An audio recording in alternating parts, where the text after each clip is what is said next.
Hello students, welcome है आप सभी का अल्फा मेंटस के ऑनलाइन क्लासेस के अंदर। So class 10th students, today we are going to start a new chapter, chapter 30, surface areas and volumes. Chapter के name में ही काफी कुछ इंपॉर्टेंट है। जैसे कि हर चैप्टर्स के इंट्रोडक्शन को स्टार्ट करते हैं तो सबसे पहले आपको चैप्टर्स के बेसिक्स के बारे में बताया जाता है कि चैप्टर का जो नेम है वो किस वजह से इंट्रोड्यूस हुआ है और उस चैप्टर के यूनिट के अंदर बेसिकली उस चैप्टर से रिलेटेड क्या क्या बेसिक्स ऑब्जेक्ट्स के बारे में अपने स्टडी करने वाले हैं। तो surface area and volume, areas and volumes जो अपने वर्ड यूज करते हैं, तो सबसे पहले इस पॉइंट को क्लियर करते हैं that what is the means of area and what is the means of surface area. दोनों में डिफरेंस होता है, ध्यान रखिएगा। एक नॉर्मली अपने एरिया के बारे में बात करते हैं और एक अपने ऑब्जेक्ट्स के सरफेस एरियाज एंड वॉल्यूम्स के बारे में बात करते हैं। So what is the basic difference? आपने देखिए, ज्यादा तो मैं डिटेल में नहीं जाऊंगा, लेकिन अगर बेसिक्स लेवल पे बात करूं तो आपने अगर ऐसा सुना है कि 2 डायमेंशनल एंड 3 डायमेंशनल फिगर्स, इतना तो सबको नॉलेज होगा कि आप एटलीस्ट 10th क्लास के अंदर है। तो 2 डायमेंशनल और 3 डायमेंशनल जो अपने बोलते हैं, बेसिकली क्या होता है? 2 डायमेंशनल जो अपने ऑब्जेक्ट डिफाइन करते हैं वो हमेशा, अब वैसे तो 2 डायमेंशनल मतलब 2D शेप, लेकिन सिर्फ 2 डायमेंशनल का मतलब 2D शेप बोलना नहीं होता है।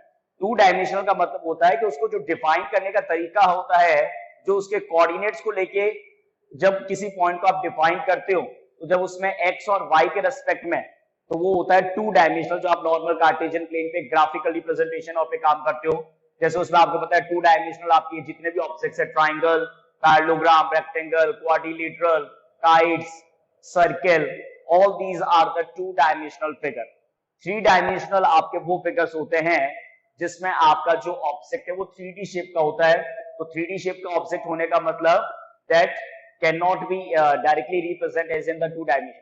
ठीक है, उसका रफ फिगर अपने बोर्ड पे एक्सप्लेन करने के लिए 2 डायमेंशनल बनाते जरूर है 3 डायमेंशनल को, लेकिन 3 डायमेंशनल ऑब्जेक्ट का एग्जैक्ट फिगर आउट करना 2 डायमेंशनल में पॉसिबल नहीं होता है। तो 3 डायमेंशनल जो फिगर होते हैं और उन्हीं का क्या डिफाइंड होता है? सरफेस एरिया, और उनका ही क्या डिफाइंड होता है? वॉल्यूम कैलकुलेट करते हैं। 2 डायमेंशनल में सिर्फ एरिया कैलकुलेट करते हैं क्योंकि वो सिंपल 2D शेप है। सर्किल है तो simple formula pi are square, rectangle है तो लेंथ इनटू ब्रेथ, पैरेललोग्राम है तो बेस इनटू हाइट, स्क्वायर है तो साइड इनटू साइड, ट्रेपेजियम है तो half into sum of parallel sides into height. तो ये सारे एरियाज डिफाइंड होते हैं किसके लिए? 2 डायमेंशनल फिगर के लिए। लेकिन जब 3 डायमेंशनल शेप पे बात करते हैं तो बेसिक कौन कौन से 3 डायमेंशनल शेप होते हैं जिनके सरफेस एरियाज एंड वॉल्यूम से अपने डिस्कशन करेंगे। और उससे पहले भी इंपॉर्टेंट बात के सरफेस एरिया वर्ड का मीनिंग क्या है और वॉल्यूम वर्ड का मीनिंग क्या होता है। देखिए, जो सरफेस एरिया वर्ड है वो टेक्निकली आपका क्या डिफाइन करता है? The sum of the areas of the all the surface of any object. The sum of the areas of all the surface of an object is called surface area. कोई भी solid है, 3 dimensional figure को solid word करके use करते हैं, SOLID। कोई भी जो 3 डायमेंशनल फिगर है वो सारे आपके सॉलिड होते हैं, सॉलिड शेप के अंदर होते हैं 3 डायमेंशनल फिगर जिनका surface area and volume calculate करते हैं। तो सरफेस एरिया जो स्टेटमेंट, मतलब जो सरफेस एरिया वर्ड है, that is the basically sum of the areas of the all the faces of that solid. देखिए, कोई भी सॉलिड जब आप 3 डायमेंशनल में बनाते हैं तो ऐसा नहीं कि 3 डायमेंशनल कोई इस तरीके का शेप होता है जिसको डिफाइन ही नहीं कर सकते। किसी भी 3 डायमेंशनल फिगर के शेप को जब डिफाइन करते हैं तो उसमें कोई ना कोई ऐसा पर्टिकुलर ऑब्जेक्ट आता है जो 2 डायमेंशनल पे बेस्ड होता है। फॉर एग्जांपल क्यूबॉइड की अगर बात करते हैं, अच्छा पहले उससे पहले एक जस्ट वॉल्यूम होता है उसका जो स्पेस होता है। देखिए, सरफेस एरिया तो होता है बाउंड्री पे जितना भी जो भी सरफेस है उनके एरियाज का जब सम करते हैं तब तो उस ऑब्जेक्ट का कैलकुलेट होता है सरफेस एरिया। लेकिन वॉल्यूम जो होता है वो उस सॉलिड के अंदर जितना स्पेस है, उस सॉलिड के अंदर जितना स्पेस है वो उसके वॉल्यूम से रिलेटेड होता है। एक सिंपल सी बात है, आपके पास एक वाटर बॉटल है तो वाटर बॉटल के अंदर जितना वाटर उसमें कंज्यूम हो सकता है, जितना वाटर आप उसमें पुट कर डाल सकते हो, that is the volume of the water. और पर्टिकुलर जो उसका आउटर पार्ट है, जो उसका सरफेस पार्ट है, उस सरफेस पार्ट के लिए जब आप कैलकुलेशन करते हो कि सपोज दैट वो किसी मेटल शीट से बना हुआ है या किसी पर्टिकुलर किसी मेटल से अगर आपने उस वाटर बॉटल को बनाया या कोई भी ऑब्जेक्ट अगर मेटल से बना हुआ है और आपसे पूछा जाए कि उस सॉलिड को बनाने में कितना मेटल यूज होगा, सो that is based on the calculation of the area. मतलब जब ऑब्जेक्ट का स्ट्रक्चर बनता है जब उसका शेप बनता है तब तो होता है एरिया, शेप, कि क्या उसको शेप देना है, उसके हिसाब से उसका एरिया फॉर्मूला लगता है। और space, shape and size, space का मतलब साइज हो गया कि उसका साइज कितना रखना है, that is the terms related to the volumes. Clear है पॉइंट? जैसे for example day to day life में अपने अपने घरों में रूम्स के जो स्ट्रक्चर्स होते हैं सबको पता है वो आपके क्यूबॉइड शेप्स होते हैं। क्यों? क्योंकि उसके अंदर 3 साइड्स डिफाइंड होती है, length, breadth and the height. आपके जो मैच बॉक्स होता है वो आपका क्यूबॉइड शेप है। आपका जो डाइस है day to day life object में, डाइस जो आप खेलने वाला जो डाइस होता है, playing dice, that is an object of cube because it's have all sides are the same length, क्योंकि उसमें सारे साइड सेम लेंथ के होते हैं। तो ये बेसिक्स होता है क्यूबॉइड और क्यूब का। उसके बाद में डे टू डे लाइफ में काम आने वाला ऑब्जेक्ट में आपका पेंसिल हो गया, आपका वाटर बॉटल हो गया, आपका विकेट स्टैंड हो गया। All these are the examples of the cylindrical shape, yes और नो। इसके बाद में 3D शेप्स के अंदर सॉलिड शेप्स में आता है कॉनिकल शेप्स।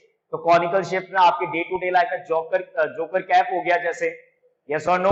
उसके बाद में आपके पास में आइसक्रीम कोन का एग्जांपल है। So all these are the basic objects related to the conical shape. इसके बाद में आता है आपका स्फेरिकल। तो स्फेरिकल शेप के अंदर आपका सपोज फुटबॉल हो गया या कोई ऐसा बॉल जिसमें 3D शेप्स होता है, क्योंकि एक तो नॉर्मल कॉइन होता है वो तो 2 डायमेंशनल होता है, लेकिन जो फुटबॉल होती है वो आपका 3 डायमेंशनल शेप होता है सिमिलर 2 डायमेंशनल, तो उसको एज अ सर्कल रिप्रेजेंट करते हैं, बट एक्चुअल में वो 3 डायमेंशनल है क्योंकि वो पूरा स्पेस ऑक्यूपाई करता है। और जो ऑब्जेक्ट स्पेस ऑक्यूपाई करता है वो ही ऑब्जेक्ट आपका 3 डायमेंशनल की कंडीशन में आता है। तो ये स्फेरिकल एग्जांपल हो गया। हेमिस्फेरिकल होता है, तो हेमिस्फेरिकल बेसिकली जब स्फेरिकल पार्ट को हाफ करते हैं, जैसे बहुत बार आपने देखा होगा कि कोई भी अगर बिल्डिंग बना हुआ है या कोई स्ट्रक्चर बना हुआ है तो उसका जो टॉप होता है वो हेमिस्फेरिकल डोम शेप में होता है। इस तरीके का कर्व्ड शेप देते हैं उसमें डिजाइन बनाने के लिए। अपने जो बेसिकली मंदिर और में जाते हैं तो आपने देखा होगा कि टेम्पल्स की जो डिजाइनिंग होती है उसका जो टेरिस टॉप वाला पार्ट होता है वो आपका हेमिस्फेरिकल शेप में डिजाइन होता है, यस और नो। उसके बाद में आपके आता है होलो सिलेंडर। होलो सिलेंडर जो आपके बेसिक मेटल पाइप्स के एग्जांपल है। मेटल पाइप्स हमने देखे होंगे ना, मेटल पाइप्स जिसमें एक इनर सरफेस होता है और एक कौन सा सरफेस होता है, आउटर सरफेस होता है। So these are the examples of the basic 3 dimensional shapes that we have to discuss in this chapter. इन सारे ऑब्जेक्ट्स के बेसिक फॉर्मूलाज अपने को सीखने हैं। इस चैप्टर के लिए सबसे इंपॉर्टेंट बात है फॉर्मूलाज एक्सप्रेशन। फॉर्मूला नहीं है, चाहे आपको क्वेश्चन कितना भी समझ में आ रखा हो, no need to attempt that. अगर फॉर्मूला लर्न नहीं है तो क्वेश्चन समझ में भी आएगा तो करोगे क्या, पहले स्टेप में तो उसका फॉर्मूला में वैल्यू पुट करना होता है। अब शेप समझ में आ गया, फॉर्मूला याद भी कर लिया और एग्जाम में फिर भूल गए तो उस क्वेश्चन का कोई एडवांटेज नहीं होगा। इसलिए सबसे इंपॉर्टेंट बात है कि आज की क्लास में जिस शेप के जो फॉर्मूलाज आपको लिखवा रहा हूं, फर्स्ट प्रायोरिटी पे आप उन सारे फॉर्मूलाज को लर्न करेंगे। बहुत जरूरी है, बिना फॉर्मूलाज लर्न किए हुए किसी भी क्वेश्चन का कोई सॉल्यूशन पॉसिबल नहीं। तो ये तो हो गया आपके बेसिक्स ऑब्जेक्ट्स, इनकी इसके बारे में डिस्कशन है। And at the end of the exercise we will read the frustum of the cone. आपका बकेट का जो एग्जांपल होता है, फ्रस्टम ऑफ कोन और कोन में डिफरेंस क्या होता है? कोन में सिर्फ वन पार्ट सर्कुलर होता है, टॉप पे वर्टेक्स होता है, लेकिन फ्रस्टम ऑफ कोन में दोनों पार्ट सर्कुलर एंड्स होते हैं, लेकिन डिफरेंट रेडियस के होते हैं। दोनों पार्ट सर्कुलर होता है, सेम रेडियस के होते हैं, तब वो सिलेंडर का ऑब्जेक्ट होता है। और दोनों पार्ट सर्कुलर है लेकिन डिफरेंट रेडियस है, तो वो आपके फ्रस्टम ऑफ कोन का एग्जांपल होता है। Is it clear? तो ये हो गया सरफेस एरिया एंड वॉल्यूम्स पे बेसिक्स, जो इस तरीके से डिफाइंड होता है। इसके बाद में देखिए, वॉल्यूम तो सब ऑब्जेक्ट में एक ही होता है क्योंकि वॉल्यूम होता है स्पेस से रिलेटेड। अब उसका आपने शेप क्या रखा है वो तो उसके डायमेंशन पे डिपेंड करेगा। अब जो साइज है, तो जिस ऑब्जेक्ट का जितना साइज रखेंगे, जितना उसका डायमेंशन रखेंगे, उसके अकॉर्डिंग उसका वॉल्यूम या स्पेस जो आप कहते हैं वो डिफाइंड होता है। तो हर एक ऑब्जेक्ट के अंदर वॉल्यूम में तो सिर्फ एक ही एक्सप्रेशन होता है। किसी भी ऑब्जेक्ट के अंदर वॉल्यूम कैलकुलेट करने का मतलब हर एक ऑब्जेक्ट का अपना एक फिक्स डिफाइंड फॉर्मूला होता है। उस फॉर्मूला का आपको यूज करना है, वैल्यूज को पुट करना है, और उन वैल्यूज को पुट करते ही उस रिक्वायर्ड ऑब्जेक्ट का वॉल्यूम कैलकुलेट हो जाएगा कि पर्टिकुलर इस ऑब्जेक्ट में कितना स्पेस है, कितना वॉल्यूम्स है। क्लियर है? और इस वॉल्यूम टर्म्स को बहुत डिटेल के अंदर बाद में और अच्छे से स्टडी करेंगे। लेकिन सरफेस एरिया जो होता है वो ऑब्जेक्ट के सरफेसेस पे बेस्ड जो अलग अलग टाइप के शेप्स होते हैं उन सबके एरियाज को कैलकुलेट करके जब प्लस करते हो तब बनता है सरफेस एरिया। इसलिए सरफेस एरिया में काफी डिफरेंट टाइप के एक्सप्रेशंस होते हैं अलग अलग ऑब्जेक्ट में। किसी में जैसे आपने सुना होगा लेटरल सरफेस एरिया, कहीं पे आप वर्ड यूज करते हो कर्व्ड सरफेस एरिया, कहीं पे आप वर्ड यूज करते हो टोटल सरफेस एरिया, कहीं पे अपने वर्ड यूज करते हैं एरिया ऑफ क्रॉस सेक्शन। तो एरिया अलग अलग ऑब्जेक्ट में काफी अलग अलग तरीके से डिफाइंड होते हैं, लेकिन वॉल्यूम हर एक ऑब्जेक्ट का एक फिक्स डिफाइंड फॉर्मूला होता है। हर कंडीशन में आपको वॉल्यूम का सिर्फ वही फॉर्मूला अप्लाई करना होता है। तो वॉल्यूम का कैलकुलेशन इतना डिफिकल्ट नहीं है, डिफिकल्ट होता है सरफेस एरिया, क्योंकि जैसा ऑब्जेक्ट आपके सामने होगा तो उस ऑब्जेक्ट के जितने भी सरफेसेस हैं, मैं फिर एक ही बात कह रहा हूं, ध्यान रखिएगा कि सरफेस एरिया अगर किसी ऑब्जेक्ट का कैलकुलेट करना है तो जो भी ऑब्जेक्ट आपके पास में गिवन है उस ऑब्जेक्ट के अंदर जितने नंबर ऑफ फेसेस है, चाहे वो रेक्टेंगल शेप है, चाहे वो स्क्वायर शेप है, चाहे वो आपका सेमी सर्किल है, चाहे वो आपका सर्किल शेप है, किसी भी टाइप का अगर शेप है तो उन सभी फेसेस के एरियाज का सम करके जब आप ऐड करोगे तब उस ऑब्जेक्ट का कैलकुलेट होता है सरफेस एरिया। तो सबसे पहले सब कैलकुलेशंस में बेसिक्स पॉइंट्स पे डिस्कशन करते हैं। बेसिक्स के बारे में आपको बताता हूं कि हर एक ऑब्जेक्ट का बेसिक फॉर्मूला डिफाइन करने का तरीका क्या होता है। तो 3 डायमेंशनल के अंदर, सॉलिड्स के अंदर सबसे पहले अपने बात करते हैं क्यूबॉइड। क्यूबॉइड में आपको पता है कि पैरामीटर्स जो डिफाइंड होते हैं वो लेंथ, ब्रेड्थ और हाइट, ठीक है। तो सबसे पहले अपने बात करते हैं क्यूबॉइड के बारे में, दैट इज लेटरल। क्यूबॉइड के लिए जो फॉर्मूला लिखते हैं उसमें सबसे पहले आता है लेटरल सरफेस एरिया। तो लेटरल सरफेस एरिया का फॉर्मूला होता है 2 into h bracket l plus b। Clear है? लेटरल सरफेस एरिया क्यूबॉइड का 2 into h bracket l plus b formula अपने को लर्न करना होता है। ये टर्म्स बेसिकली आपको पता ही है, टीएस है, क्यूबॉइड का ही लिख रहा हूं। क्यूबॉइड का टीएस होता है 2 bracket lb plus bh plus hf। बहुत सिंपल सी एक बात कहता हूं हमेशा, ये आपका ऑब्जेक्ट है डस्टर, ये आपका क्यूबॉइड शेप है, लेंथ डिफाइंड है, ब्रेथ डिफाइंड है, लेंथ ये हो गया आपका, ब्रेथ ये हो गया और हाइट इसका ये हो गया। तो कोई भी 3 डायमेंशनल शेप होता है उसमें लेंथ, ब्रेथ और हाइट डिफाइंड होता है। अच्छा, मैं कहता हूं सरफेसेस का सम, तो इस क्यूबॉइड के सारे फेसेस क्या है? 6 फेसेस होते हैं, सबको पता है। और 6 के 6 फेसेस क्या है? रेक्टेंगल है। रेक्टेंगल का फॉर्मूला क्या होता है? Product of the adjacent side. अब अपने जो रेक्टेंगल 2 डायमेंशनल में पढ़ते हैं उसमें हमेशा लेंथ और ब्रेथ होता है, लेकिन यहाँ 3 डायमेंशनल के अंदर जो अलग अलग फेसेस पे रेक्टेंगल बन रहे हैं तो हर एक में लेंथ और ब्रेथ नहीं है। इस फेस की अगर बात करें तो इसमें लेंथ है और इसमें ब्रेथ है, लेकिन अगर इस फेस की बात करेंगे तो इसमें ब्रेथ है और हाइट है। तो टोटल 6 फेसेस होता है, तो 6 फेसेस में से 2 फेसेस आपके लेंथ इंटू ब्रेथ फॉर्म से आते हैं, 2 फेसेस का एरिया आपका b इंटू एच से आता है और 2 फेसेस का एरिया आपका h इंटू एल से आता है। इसलिए 2 को कॉमन लेके जो सरफेस एरिया ऑफ क्यूबॉइड होता है वो डिफाइंड होता है lb plus bh plus hl। अच्छा, लेटरल सरफेस एरिया का मतलब क्या होता है? लेटरल सरफेस एरिया का मतलब होता है उसका बाउंड्री के एरियाज का sum, area of the 4 walls. Lateral surface area को आप इन अदर वे में एरियाज ऑफ 4 वॉल्स से डिफाइन करते हैं, ओके। इसके बाद में इसका डिफाइन होता है वॉल्यूम। तो वॉल्यूम का जनरल फॉर्मूला, किसी भी ऑब्जेक्ट के लिए अगर आप काम करेंगे, किसी भी ऑब्जेक्ट में अगर काम करते हैं तो जनरल फॉर्मूला होता है बेस एरिया इंटू हाइट। इसके लिए नहीं, जनरल फॉर्मूला होता है बेस एरिया इंटू हाइट। तो क्यूबॉइड के अंदर बेस एरिया में आपका लेंथ इंटू ब्रेथ है और हाइट आपका h है। That's why the volume of the cuboid is defined as l into b into h। Clear है? अब आपको पता है कि कोई भी क्यूबॉइडल शेप है, इतना तो आपने 9th में भी स्टडी किया था। If there is a cuboidal shape open from the top, अगर टॉप से ओपन है मतलब उस फेस के एरिया को काउंट नहीं करना, तो टॉप से अगर ओपन होता है तो उस फेस के एरिया को काउंट नहीं करते। सिंपल सी बात है, क्या होगा, कैसे करेंगे कैलकुलेशन? बाकी 5 फेसेस के एरिया को ऐड कर लेंगे, तो टॉप वाला जो l इंटू बी होता है वो हटा देंगे। तो या तो इस पूरे टोटल सरफेस एरिया में से lb को माइनस कर दो और या इस सरफेस लेटरल सरफेस एरिया में lb को प्लस कर दो, वो आपकी चॉइस है कि आप क्या करना चाहते हैं। Clear point? फिर एक और जनरल फॉर्मूला डिफाइन करते हैं, length of diagonal. Length of diagonal का जो क्यूबॉइड में फॉर्मूला होता है that is under root l square plus b square plus h square. वैसे बहुत कम जगह काम आता है लेकिन कई बार काम आ जाता है। लेंथ ऑफ डायगोनल का मतलब ये हो गया कि किसी भी क्यूबॉइडल शेप के अंदर जो सबसे लॉन्गेस्ट साइड हो सकता है पॉसिबल, वो उसका लेंथ, ब्रेथ और हाइट नहीं होता है। जो सबसे लॉन्गेस्ट, जैसे सपोज दैट कोई क्यूबॉइडल हॉल है और आपसे पूछा जाए कि उस क्यूबॉइडल हॉल में मैक्सिमम कितने लेंथ का रॉड आप कर सकते हो, तो मैक्सिमम लेंथ जब भी किसी क्यूबॉइडल शेप का कैलकुलेट करना होता है so that is always defined by its diagonal। इसको कैलकुलेट करने का तरीका होता है under root l square plus b square plus h square. Clear है? 2 डायमेंशनल के अंदर एरिया कैलकुलेट करने का प्रोसीजर अलग है, 3 डायमेंशनल की बेसिक कॉन्सेप्ट्स अलग है, ये ध्यान रखिएगा।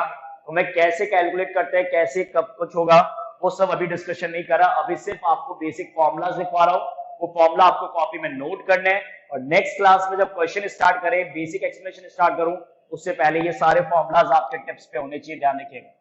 क्यूबॉइड के बाद में नेक्स्ट आपका क्यूब है, जिसमें आपका जो साइड डिफाइंड होता है वो मैं यहाँ पे लिख रहा हूँ कि क्यूबॉइड के अंदर जो एज या जो साइड करके अपने बोलते हैं, सो that is defined by the A. Clear है? क्यूबॉइड में एल बी और एच होता है, क्यूब के अंदर साइड या एज जो होता है वो ए से डिफाइंड होता है। तो क्यूब के अंदर वॉल्यूम की अगर बात करें तो क्यूब का वॉल्यूम फॉर्मूला होता है ए क्यूब।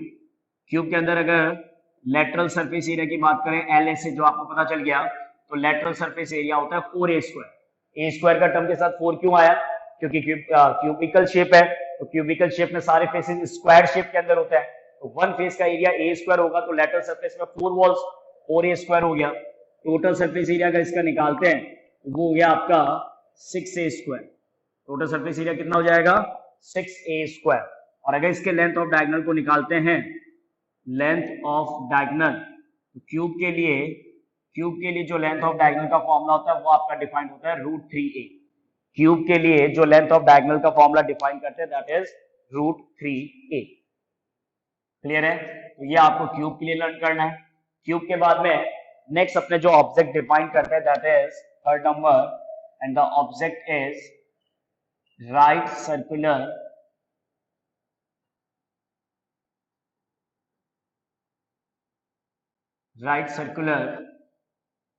सिलेंडर,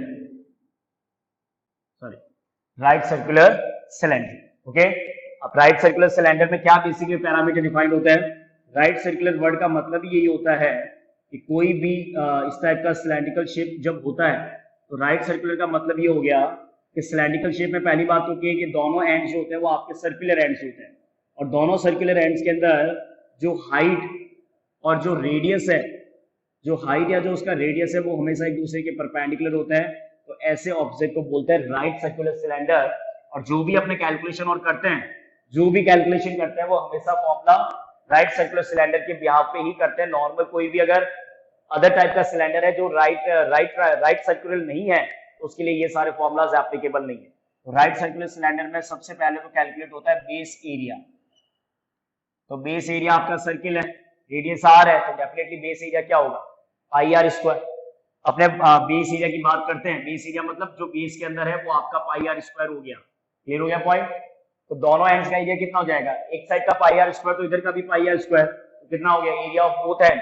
अगर किसी क्वेश्चन में चाहिए आपको एरिया ऑफ बोथ एंड्स, तो दोनों एंड्स के एरिया में एक्सप्रेशन क्या लग जाता है? 2 पाई आर स्क्वायर। इसके बाद में होता है इसका डिफाइंड क्या? Curved surface area. अब वहां पे लेटरल और यहाँ पे कर्व ऑलमोस्ट सिमिलर होते हैं, लेकिन अलग अलग ऑब्जेक्ट में अलग अलग वर्ड यूज करते हैं, क्योंकि वहां पे शेप आपके 2 डायमेंशनल के अंदर कौन सा वाला होता है? रेक्टेंगल या स्क्वायर शेप होते हैं, इसलिए वहां पे लेटरल वर्ड यूज करते हैं, और यहाँ पे कर्व्ड वर्ड यूज करते हैं। कर्व्ड क्यों? ये मार्कर है, इसका ये फेस देख रहे हैं, ये रेक्टेंगल या स्क्वायर शेप नहीं है, ये आपका कर्व्ड है। पूरा सर्किल भी नहीं है, क्योंकि सर्किल तो 2 डायमेंशन ऐसा होता है, क्योंकि सर्किल में कभी हाइट थोड़ी होता है, सर्किल तो सिर्फ एक राउंड शेप होता है। लेकिन जब किसी में राउंड शेप को थोड़ा सा अपने कहते हैं ना सर, इस तरीके से फैला देते हैं कि उसमें हाइट बन जाता है, तो जब उस सर्किल के अंदर हाइट बन जाता है तब उसको बोलते हैं कर्व्ड सरफेस एरिया, और वो ऑब्जेक्ट आपका बनता है राइट सर्कुलर सिलेंडर। तो इसका कर्व्ड सरफेस एरिया जो आउटर पार्ट का एरिया है उसको कैलकुलेट करने का फॉर्मूला क्या होता है? 2 pi R H. Curved surface area 2 pi R H अपने को याद रखना है। टी से वर्ड अपने जानते हैं, टोटल सरफेस एरिया, तो टोटल सरफेस एरिया पूरे ऑब्जेक्ट एरिया को प्लस करना है। तो सी से एरिया में 2 पाई आर एच में दोनों एंड के एरिया को प्लस करेंगे तो कॉमन क्या आएगा? 2 पाई आर एक्सप्रेशन, तो ब्रैकेट में एच प्लस आर। इसके बाद में जब इसका वॉल्यूम डिफाइन करते हैं तो वॉल्यूम आपका डिफाइंड होता है क्या? वॉल्यूम का फॉर्मूला जैसे जनरल अपने बात करते हैं बेस एरिया इंटू हाइट, तो बेस एरिया आपका पाई आर स्क्वायर है। So volume of the right circular cylinder is pi are square h. तो राइट सर्कुलर सिलेंडर का वॉल्यूम होता है वो आपका होता है pi are square h. Clear है? तो ये सारे फॉर्मूलाज आपको राइट सर्कुलर सिलेंडर के लिए लर्न करना। ओके, राइट सर्कुलर सिलेंडर के बाद में फोर्थ ऑब्जेक्ट लिखिए जो क्वेश्चन में यूज होता है, that is the hollow cylinder.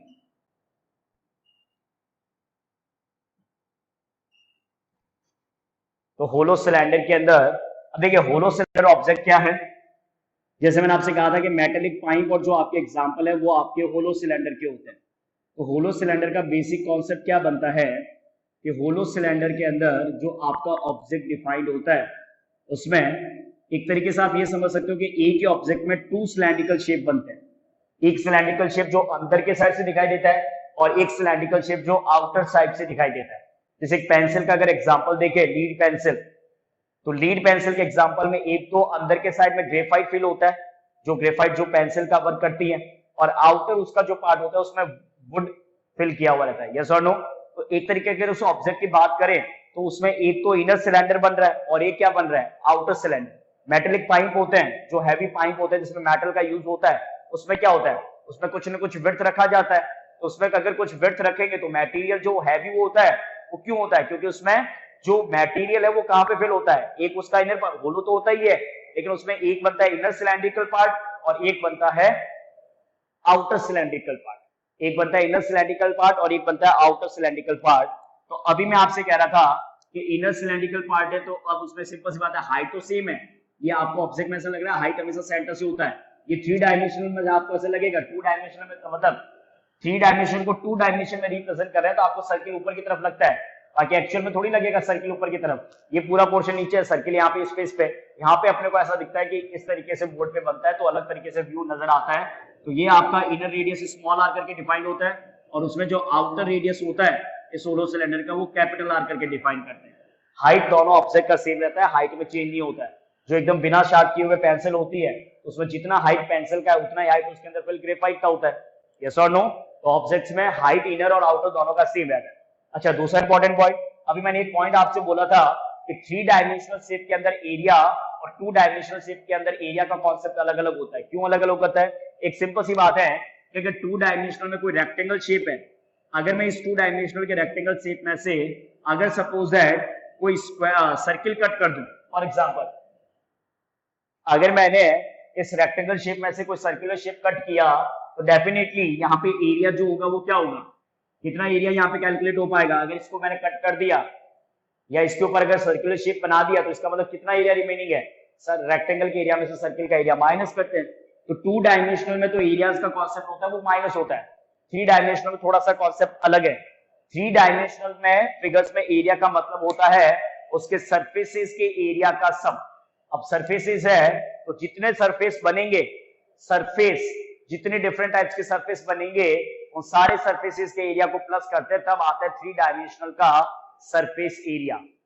समझ में आ रही है बात? तो ध्यान रखिएगा कि अगर किसी ऑब्जेक्ट में कोई भी एक से ज्यादा सॉलिड शेप बन रहा है, तो सब इसके लिए क्यों बताना चाह रहा हूं ये, क्योंकि यहाँ पे सिलेंड्रिकल शेप के अंदर जो होलो सिलेंडर की मैं बात कर रहा हूं, उस होलो सिलेंड्रिकल के अंदर एक सिलेंड्रिकल शेप आपको अंदर के साइड से नजर आएगा और एक सिलेंड्रिकल शेप उसके आउटर पार्ट में नजर आता है। मतलब बात ये हो गई कि सिलेंड्रिकल शेप के कितने टाइप बन रहे हैं, 2 टाइप्स, एक इनर जिसका रेडियस स्मॉल आर है और एक आउटर रेडियस जिसका रेडियस कैपिटल आर है। तो होलो सिलेंडर में सबसे पहले तो डिफाइन करते हैं विड्थ। विड्थ हो गया capital R minus small r, outer और इनर के बीच में, आउटर रेडियस और इनर रेडियस के बीच में, यही तो है विड्थ। समझ में आ रही बात? अच्छा, इसके बाद में यहाँ पे वर्ड यूज करते हैं common, area of cross section. तो एरिया ऑफ क्रॉस सेक्शन का मतलब बेसिकली इनडायरेक्टली बेस एरिया से ही होता है। किसी भी ऑब्जेक्ट का बेस एरिया वो यहाँ पे एरिया ऑफ क्रॉस सेक्शन है। तो यहाँ पे बेस एरिया में, क्रॉस सेक्शन एरिया में क्या बन रहा है, एक सर्किल है, इसके आउटर में एक और सर्कल है। तो सर्कल चैप्टर के अंदर area related to circle chapter में क्या बताया था, 2 सर्कल्स के बीच में एरिया कैसे निकालते हो बताओ। 2 सर्कल्स के बीच में एरिया, जो एरिया ऑफ रिंग अपने बोलते हैं, एरिया ऑफ रिंग या area enclose between the 2 concentric circle, एक तरीके से कॉन्सेंट्रिक सर्कल ही है बेस के अंदर। तो एरिया ऑफ क्रॉस सेक्शन का फॉर्मूला क्या होता है, पाई ब्रैकेट में big R square minus small are square. Yes और no? Pi bracket big R square minus small are square, so that is the area of the cross section. अब अगर इसका CSA निकालना है तो ये यहाँ पे इंपॉर्टेंट होता है, ध्यान रखिएगा। यहाँ पे सीएसए में इनर सीएसए और आउटर सीएसए प्लस होता है, ध्यान रखिएगा। सीएसए एक्सप्रेशन में इनर सीएसए और आउटर सीएसए प्लस होंगे, मेक श्योर इट। तो 2 पाई एच ब्रैकेट में big R plus small R या small R plus big R, कोई भी लिखो, कोई फर्क नहीं पड़ेगा। Is it clear? समझ में आ गया आप लोगों को? इनर पार्ट है, आउटर पार्ट है, इसलिए सीएसए प्लस हो रहा है। ये मत बेवकूफी कीजिएगा कि आउटर और इनर को माइनस कर दोगे तो एरिया, एरिया में हमेशा एडिशन होता है 3 डायमेंशनल शेप के अंदर। एक के अंदर अगर एक शेप बन रहा है या एक के बाहर एक शेप माउंटेड हो रहा है तो एरिया हमेशा प्लस होगा। हाँ, वॉल्यूम में उल्टा कॉन्सेप्ट चलता है। वॉल्यूम के अंदर जब सॉलिड शेप्स के अंदर वॉल्यूम 2 डायमेंशनल में वॉल्यूम होता ही नहीं है, वॉल्यूम सिर्फ 3 डायमेंशनल के लिए होता है। तो वॉल्यूम का यही कॉन्सेप्ट है कि अगर किसी ऑब्जेक्ट में आपने किसी दूसरे ऑब्जेक्ट को इंसर्ट कर दिया तो नो डाउट उस ऑब्जेक्ट का स्पेस क्या हो जाएगा, कम हो जाएगा। वॉल्यूम का मतलब स्पेस होता है। तो एक ऑब्जेक्ट है, उसके अंदर अगर एक और ऑब्जेक्ट में एंटर कर दूंगा, इंसर्ट कर दूंगा, तो डेफिनेटली जो एक्चुअल वॉल्यूम होगा ऑब्जेक्ट का वो तो कम होगा ही होगा। और अगर उसी पे एक और ऑब्जेक्ट माउंट कर दूं, उसी सॉलिड पे एक और दूसरा सॉलिड अगर माउंट कर दूं तो इसका मतलब उनका वॉल्यूम प्लस हो जाएगा। तो बहुत सारे ऐसे डे टू डे लाइफ के एग्जांपल्स के बारे में आगे बात करेंगे जब वॉल्यूम पे ये काम करना हो। क्लियर है? इसीलिए वॉल्यूम का अगर मैं यहाँ पे, चलो सीएससी के बाद में वैसे मैं टीएसए लिखूंगा, लेकिन वॉल्यूम पे अगर बात हो रही है तो वॉल्यूम का इसीलिए जनरल फॉर्मूला क्या कहता है, बेस एरिया इनटू हाइट। तो बेस एरिया क्या हुआ, पाई ब्रैकेट में big R square minus small are square. तो pi bracket capital R square minus small are square multiply H. ये वॉल्यूम हो गया होलो सिलेंडर का।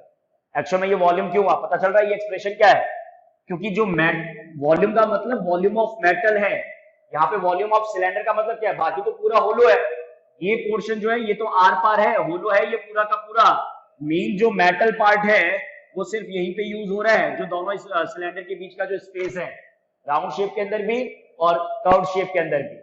तो वॉल्यूम कितना होगा इस मेटेलिक फाइन का, आउटर वॉल्यूम में से जितना मास, मतलब मास और ये सब कुछ कैलकुलेशन कैसे आता है, वॉल्यूम पे तो आता है। तो आउटर वॉल्यूम में से जो इनर वॉल्यूम ऑफ सिलेंडर है उतना माइनस कर दो। क्यों?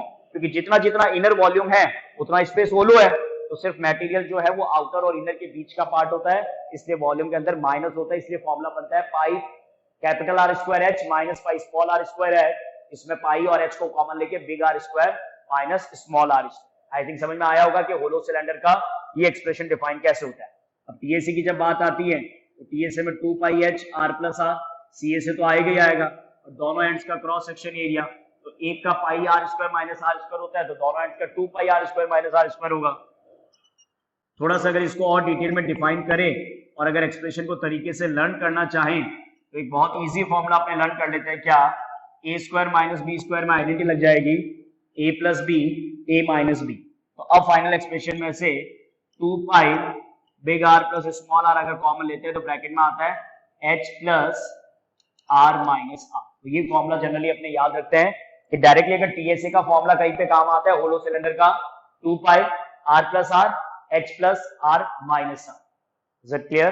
तो ये सब कुछ मैंने डिफाइन किया होलो सिलेंडर पे, जिसमें बेसिक आपको ये बताया कि 3 डायमेंशनल फिगर में एरियाज के अंदर तो चाहे इंटरनल हो चाहे एक्सटर्नल हो, मतलब अगर किसी सॉलिड के अंदर से कोई सॉलिड कट किया हुआ है तो भी उनके एरियाज प्लस होंगे, और किसी सॉलिड के बाहर अगर कोई सॉलिड माउंट किया हुआ है तो भी उनके सरफेसेस के एरिया प्लस होंगे, तभी उस ऑब्जेक्ट का टोटल सरफेस एरिया आ पाएगा, ध्यान रखिएगा। लेकिन वॉल्यूम के अंदर कॉन्सेप्ट उल्टा चलता है।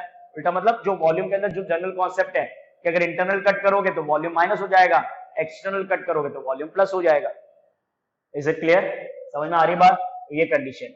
After that fifth number point is related to the right circular cone. Right circular cone का बेसिक एग्जांपल तो सबको ही पता है, कॉनिकल शेप जो आपका होता है जिसमें से जो एक पार्ट होता है वो आपका सर्कुलर होता है। तो यहाँ पे जो डायमेंशन डिफाइंड होते हैं, यहाँ पे भी रेडियस और हाइट परपेंडिकुलर होता है, लेकिन ये कोन का होता है स्लैंट हाइट। आई थिंक सबको पता होगा, आप पहली बार तो इस ऑब्जेक्ट को स्टडी कर नहीं रहे। एल आपका स्लैंट हाइट है, तो सबसे पहला रिलेशन यही होता है, l is equal to under root r square plus h square. किसी भी क्वेश्चन में अगर रेडियस और हाइट है तो l equal to under root r square plus h square, Pythagoras से ये एक्सप्रेशन बनता है। इसके बाद में सबसे पहले डिफाइंड होता है इसका कर्व्ड सरफेस एरिया, इसका डायरेक्ट फॉर्मूला लर्न करते हैं पाई आर है। इसके बाद में इसका फॉर्मूला होता है टीएसए, तो टीएसए में आपको पता है curved surface area plus base area, जो आपको मालूम ही है। सर्किल का क्या होता है, pi are square, pi R common लेके ब्रैकेट में एल प्लस आर। इसका जो वॉल्यूम है वो अपना में एक बिल्कुल डिफरेंट एक्सप्रेशन है, that is 1/3 pi are square. Is it clear? मतलब जो एक्चुअल फॉर्मूला सिलेंडर के लिए बनता है उस सिलेंडर के ही फॉर्मूला एक्सप्रेशन में 1/3 जब करते हैं तो वो आपके राइट सर्कुलर कोन के लिए वॉल्यूम बन जाता है। वो आपको याद रखना है 1/3 पाई आर स्क्वायर एच। उसके बाद में 6 नंबर पे आपका स्फीयर डिफाइंड होता है। सबसे सिंपल यही है क्योंकि सिर्फ एक फॉर्मूला ही है। स्फीयर जरूर है लेकिन 2 डायमेंशनल में तो सर्किल से ही रिप्रेजेंट होगा।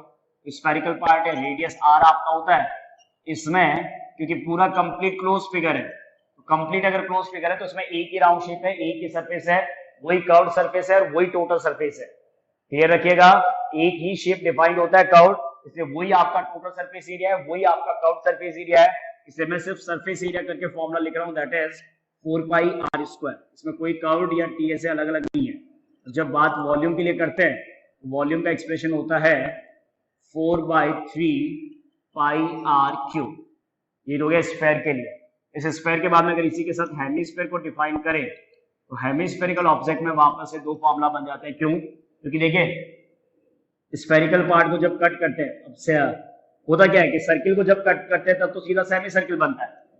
सर्किल को जब कट करते हैं तो सीधा सेमी सर्किल बनता है, लेकिन जब हेमिस्फेयर स्फेयर को कट करेंगे तो स्फेयर में कट होने के बाद में अगर आप ऑब्जेक्ट को समझते हैं तो स्फेयर में जब ऑब्जेक्ट कट होता है तो नो डाउट कट होने के बाद में जो आपका फिगर कट होगा, जो टॉप व्यू आपको दिखाई देगा, तो टॉप व्यू हमेशा एक सर्किल होता है। जैसा आपका बाउल का एग्जांपल हो गया, बाउल में क्या होता है, इस तरीके से स्ट्रक्चर होता है और टॉप व्यू क्या होता है, सर्किल होता है। वही वाली बात है, राउंड सरफेस भी है और बेस एरिया भी है। तो हेमिस्फेयर में फिर वही बात है, हेमिस्फेयर के अंदर अगर सीएसी की बात करते हैं तो सीएसी तो हो जाता है 4 पाई आर स्क्वायर का हाफ 2 पाई आर स्क्वायर। लेकिन जब हेमिस्फेयर में टीएसए लिखा जाता है तो टीएसए का मतलब हो जाएगा 3 पाई आर स्क्वायर। क्यों? क्योंकि इसमें भी रेडियस तो आ रही है, तो ये कर्व्ड पार्ट हो गया 2 पाई आर स्क्वायर और ये वाला जो पार्ट है वो हो गया पाई आर स्क्वायर सर्किल का। तो दोनों को ऐड करेंगे तो क्या आएगा, 3 पाई आर स्क्वायर। तो कोई भी ऑब्जेक्ट ध्यान रखिएगा हेमिस्फेयर का, क्योंकि बहुत कॉमन क्वेश्चन आएंगे क्वेश्चंस के अंदर, एक्सरसाइज के अंदर, कि हेमिस्फेरिकल जो ऑब्जेक्ट होता है, क्योंकि स्फेरिकल ऑब्जेक्ट तो किसी पे माउंट करना बड़ा मुश्किल होता है, तो हर क्वेश्चन के अंदर ऑलमोस्ट हेमिस्फेरिकल ऑब्जेक्ट को क्या होता है, किसी भी सॉलिड पे माउंट कर देते हैं। क्यूबॉइड पे भी माउंट कर देते हैं, क्यूब पे भी माउंट कर देते हैं, सिलेंडर पे भी बड़े आराम से हेमिस्फेयर माउंट होता है, कोन पे भी हेमिस्फेयर माउंट होता है। तो हर क्वेश्चन में आपको हेमिस्फेरिकल ऑब्जेक्ट के लिए माउंट करने की कंडीशन मिलती है, ध्यान रखिएगा। तो हेमिस्फेरिकल ऑब्जेक्ट में जब माउंट करते हैं तो जितना वो स्पेस ले रहा है वो तो फिक्स रहेगा, वॉल्यूम का फॉर्मूला तो। लेकिन जब सरफेस एरिया की बात करते हैं तो देखना पड़ता है कि वो एक्सटर्नली माउंट किया गया है कि इंटरनली माउंट किया गया है, उसके हिसाब से उसके एरियाज का वैल्यूज आपके प्लस या माइनस होता है, ध्यान रखिएगा। क्लियर है? तो सीएसए टीएसए वॉल्यूम का फिक्स फॉर्मूला डिफाइंड होता है, कितना, volume is equal to 4/3 pi are cube का जब हाफ करते हैं तो 2/3 पाई आर क्यूब बनता है। Is it clear? तो ये आपके हेमिस्फेयर के लिए फॉर्मूला हो गया, स्फेयर का हाफ CS से 2 पाई आर स्क्वायर, TS से 3 pi are square, volume 2/3 pi are cube, volume 4/3 pi are cube का हाफ 2/3 पाई आर क्यूब। तो ये सारे वो बेसिक्स ऑब्जेक्ट है। फ्रस्टम ऑफ कोन है, इसको अभी लिखवा के कंफ्यूज नहीं करेंगे। फ्रस्टम ऑफ कोन जो आपका ऑब्जेक्ट है वो सबसे एक्सरसाइज के लास्ट में, इस चैप्टर में लास्ट में जाके डिस्कशन करते हैं, जिसका शेप भी बिल्कुल डिफरेंट है, फॉर्मुलाज एक्सप्रेशन भी आपके, ये सारे वो बेसिक फॉर्मुलाज है जो 9th क्लास में ऑलरेडी स्टडी कर चुके हैं। यस और नो? तो ये सारे वो फॉर्मुलाज है जो आपके क्लास 9th में ऑलरेडी काम आ चुके हैं। उन्हीं फॉर्मुलाज का बेसिक मैंने आपको एक्सप्लेन किया है कि ये सारे फॉर्मुलाज है जो आप सरफेस एरिया एंड वॉल्यूम के लिए एज अ बेसिक कॉन्सेप्ट आप यूज करते हैं। क्लियर है? अब बात यह है कि जब 9th क्लास में सारे फॉर्मुलाज यूज कर चुके हैं तो नो डाउट एक स्टूडेंट्स के माइंड में अपना आप से एक क्वेश्चन बनता रहता है कि फिर इस बार 10th में क्या है, क्या वापस वही कैलकुलेशन, क्या वापस वही पूछेगा question, find TSA, find CSA, find volume? क्योंकि 9th में तो इसी तरीके से आप लोग टाइम पास करते थे। बिल्कुल नहीं। 10th में जब इस चैप्टर को वापस इंट्रोड्यूस किया गया है तो उसका रीजन ये है कि यहाँ पे अपने को सिर्फ इंडिविजुअल सॉलिड का सरफेस एरिया नहीं निकालना है, यहाँ हर क्वेश्चन के अंदर आपके सॉलिड्स के कॉम्बिनेशन होंगे, ध्यान रखिएगा। हर क्वेश्चन के अंदर सॉलिड्स के कॉम्बिनेशन होते हैं। एग्जाम्पल के तौर पे सपोज दैट आपके पास में कोई क्वेश्चन है जिसमें आपने ये समझ रखा है कि किसी सिलेंड्रिकल ऑब्जेक्ट पे कोई कॉनिकल ऑब्जेक्ट आपने माउंट कर रखा है, ऐसे बनाते हैं ना ऑब्जेक्ट टैंक शेप और के, कि बेस सिलेंड्रिकल है और टॉप पे कोन माउंट कर रखा है। बहुत से ऐसा एग्जांपल होता है डे टू डे लाइफ के अंदर जिसमें सिलेंड्रिकल ऑब्जेक्ट पे कोई हेमिस्फेरिकल ऑब्जेक्ट माउंट किया होता है, सेम रेडियस का होगा, डिफरेंट रेडियस का होगा, वो क्वेश्चन पे डिपेंड करता है। ये सिलेंड्रिकल शेप है, इसके ऊपर हेमिस्फेरिकल शेप आ गया। कॉनिकल शेप होता है, कॉनिकल शेप के ऊपर हेमिस्फेरिकल शेप। यस और नो? तो ऐसे बहुत से डे टू डे लाइफ के एग्जांपल होते हैं। क्यूबॉइडल शेप होता है, बेसिक एग्जांपल बता रहा हूँ, 3 डायमेंशन में तो नहीं बनेगा एग्जैक्ट, एक रफ फिगर, ये आपका क्यूबॉइडल शेप है और इस क्यूबॉइडल शेप पे आपने कोई हेमिस्फेरिकल ऑब्जेक्ट माउंट कर रखा है। तो डे टू डे लाइफ में ऐसे बहुत से डेली के एग्जांपल्स होते हैं जब टू सॉलिड्स के कॉम्बिनेशन से कोई फिगर आपका बनता है। तो टू सॉलिड्स के कॉम्बिनेशन पे जब कोई फिगर बनता है तो उन सॉलिड्स के सरफेस एरियाज और इन सॉलिड्स के वॉल्यूम्स कैसे कैलकुलेट करते हैं, that part we have to study in the class 10। तो क्लास 10 के अंदर जो डिस्कशंस है वो 9th की तरह नहीं है। 9th में तो डायरेक्ट क्वेश्चन होता था और डायरेक्ट फॉर्मूला पुट करके आंसर निकालते थे। हाँ, अब जरूरी है कि फॉर्मूला तो अभी भी लर्न होना चाहिए। विदाउट फॉर्मूला तो किसी भी ऑब्जेक्ट का कोई भी अगर एरिया या वॉल्यूम कहूं तो आप कैलकुलेट नहीं कर सकते जब तक आपको फॉर्मूला अच्छे से लर्न नहीं होगा। तो सबसे पहले आपका एक ही काम है कि आप अभी सारे बैठ के इन फॉर्मूलास को अच्छे से लिखिए, 2-3 टाइम्स इनको रिवाइज कीजिए। फिर मिलते हैं नेक्स्ट क्लास के अंदर और एक्सप्लेन करता हूं कि मैं आपको क्वेश्चंस के अंदर सॉलिड्स के कॉम्बिनेशंस के अंदर एरियाज को कैलकुलेट करने का कॉन्सेप्ट क्या है, वॉल्यूम को कैलकुलेट करने का कॉन्सेप्ट क्या है, that we will discuss in our next class. Till then take care. Thank you students.